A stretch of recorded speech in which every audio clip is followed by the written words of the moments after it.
Bueno, muy bien, aquí estamos. En este momento es la hora 7, 1 minuto en el territorio nacional de la República Argentina. Estamos en la 99.9.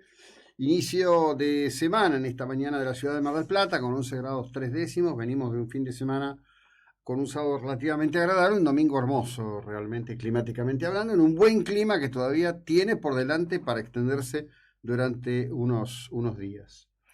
En el plano obvio de las cosas que han ocurrido desde el pasado viernes hasta presente mañana, la tremenda noticia, y diría que lamentablemente esperada noticia, porque había toda una suma de situaciones que decían que este joven de 26 años que estaba desaparecido, que su familia buscaba, era una historia que no iba a tener un buen fin. Efectivamente se ha comprobado que es su cuerpo el que se halló allí en los acantilados, después que previamente alguien que estaba paseando encontrara su mochila, que fue un primer indicio. Ayer hubo participación de bomberos, defensa civil. Sostienen quienes participaron que el cuerpo estaba muy deteriorado. La familia ha reconocido el mismo. Y, bueno, hay una suma de interrogantes. Si efectivamente fue una decisión propia, si hay otros elementos. Por ahora, la fiscal que interviene, la doctora Andrea Gómez, ha caracterizado la situación como suicidio. Se está a la espera de la pericia forense que dará elementos o datos que reafirmen o generen otro esquema. No hay ningún elemento hasta ahora indicativo, no hay una nota, no hay nada. Se habla de que el joven venía atravesando una situación, que Tomás venía atravesando una situación como delicada, de carácter emotivo, pero que no era una persona que estuviera deprimida o cuestiones por el estilo.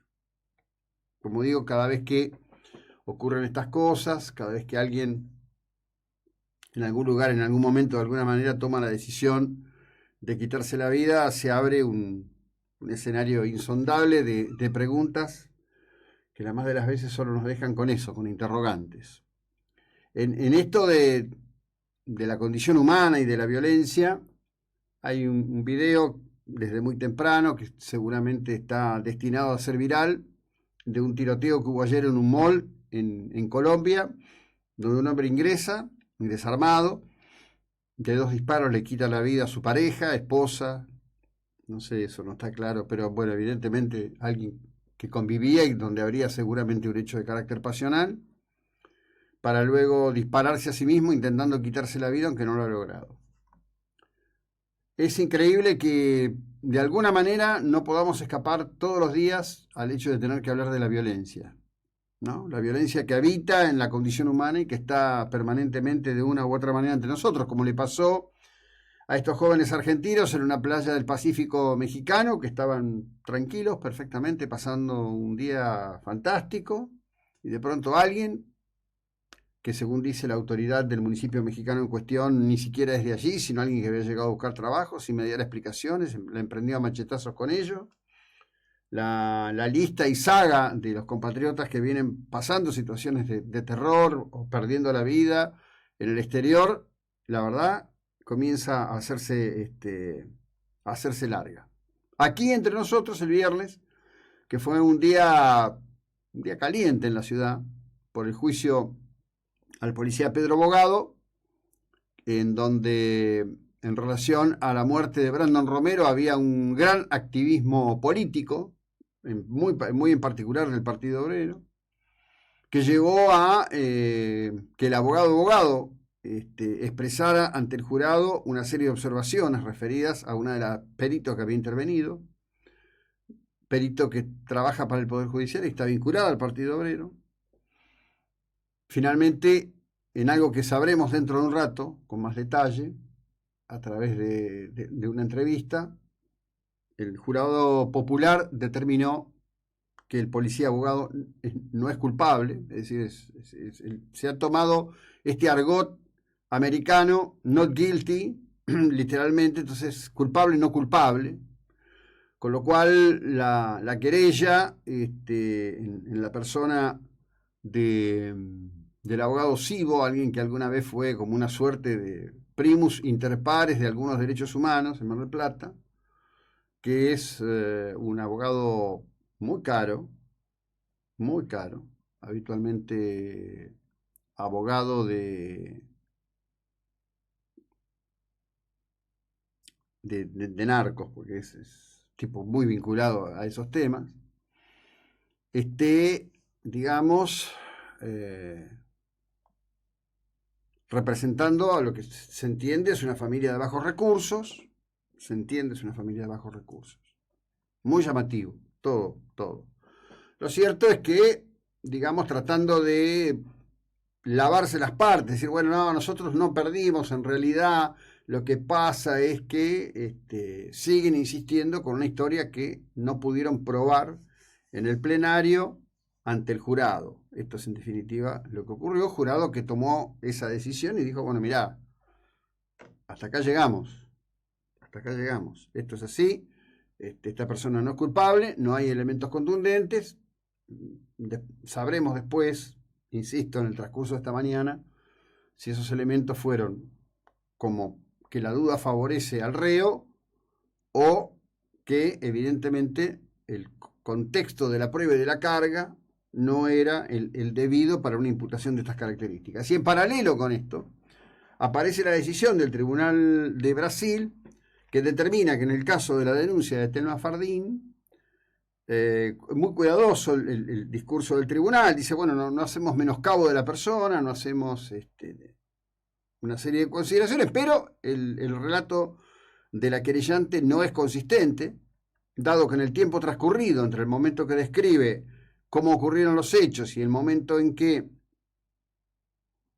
efectivamente hace la denuncia, hay un largo tiempo, aunque se comprende que muchas veces frente a estas situaciones las personas necesitan de un tiempo para procesar, para elaborar, el relato no es consistente y además hay un indicativo de que en definitiva, aún con su propia psicóloga que dio testimonio, la psicóloga de Fardín, nunca jamás había volcado en la terapia este tipo de situaciones. Siempre estas cuestiones son delicadísimas. Yo veo que se toman posiciones de un lado o del otro con igual voluntad de agravio. Me parece que es de suyo que yo diga que a Fardín no la conozco, tampoco lo conozco a D'Artés, pero lo que sí está claro, y en eso sí D'Artés tiene razón, es que hubo una decisión política de tomar este caso o tomar la denuncia de Fardín en particular, transformarla en un causus belli alrededor de la cuestión del interés de grupos de acción política, identificados en esto con la puja de los pañuelos verdes y la puja con los pañuelos celestes y todo lo que eso tiene que ver, y se llevó adelante, bueno, una acción. Ahora D'Artés dice, yo voy a hacer acciones civiles. Este es un fallo de primera instancia, todavía puede ser apelado. Hay un abogado en Brasil, según D'Artés, un abogado muy, pero muy caro. D'Artés se hace una pregunta que me parece que es sensata, es decir, bueno, ¿quién paga este abogado tan caro? Recordemos que Fardín ha estado muy cerca y está muy cerca de muchos dirigentes políticos de este gobierno. Y obvio, en paralelo con todo esto que estoy haciendo en esta introducción, hubo elecciones ayer. Una vez más, los oficialismos en provincia demuestran que es muy difícil cambiar la estructura de buena parte de las provincias de la República Argentina, en donde la cuestión del empleo público hace un impacto enorme en la conducta y conciencia de las personas, sin ninguna duda, y en donde además, bueno, si hay un dato que resalta, los datos que resaltan son Tucumán, que dice acato, después de toda la chirinada que hizo el propio presidente, que dice acato, no hubo elecciones en Tucumán. San Juan, que dice, bueno, acatamos, UNIAC no es candidato, UNIAC después de hacer un largo soliloquio, que los porteños, que esto, que el otro, acata, se baja. Su contendor, Gioja, dice, bueno, hizo lo que correspondía porque se lo habíamos dicho, que no podía ser candidato, después de haber dicho que la Corte, esto y el otro. Hay elecciones. No le fue mal al oficialismo sanjuanino, pero hay un dato relevante. Juntos por el Cambio ganó la intendencia de San Juan Capital. Y el otro dato relevante es que en Tierra del Fuego el voto en blanco fue la segunda fuerza. Está el triunfo del oficialismo, el voto en blanco, el PRO, y después aparecen los demás.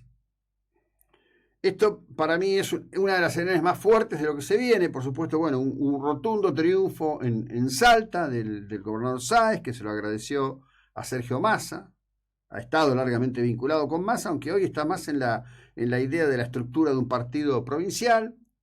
Siloto en La Pampa, que se impone, ¿no? Con una muy buena elección de Berongaray, pero que quedó como a 10 puntos del actual gobernador. Y una necesidad de fondo, lo hemos hablado aquí más de una vez con Diego Armesto, con Sapsay, que es necesario el imperio de la Constitución Nacional por sobre todas las cuestiones. Hay que terminar con las colectoras, hay que terminar con las reelecciones indefinidas. Ayer es bastante gracioso que Pose, intendente de San Isidro, heredero de su padre, no ha habido otro apellido que Pose en la intendencia de San Isidro del 83 para acá, diga que él está en contra de las reelecciones. Bueno, esperemos que después de esta última movida que hicieron, esta última reforma que hicieron en la provincia, comience a cumplirse esto de que 2 mandatos consecutivos y a correrse y que las aguas fluyan, ¿no? Estamos en la 99.9, seguimos en un breve instante.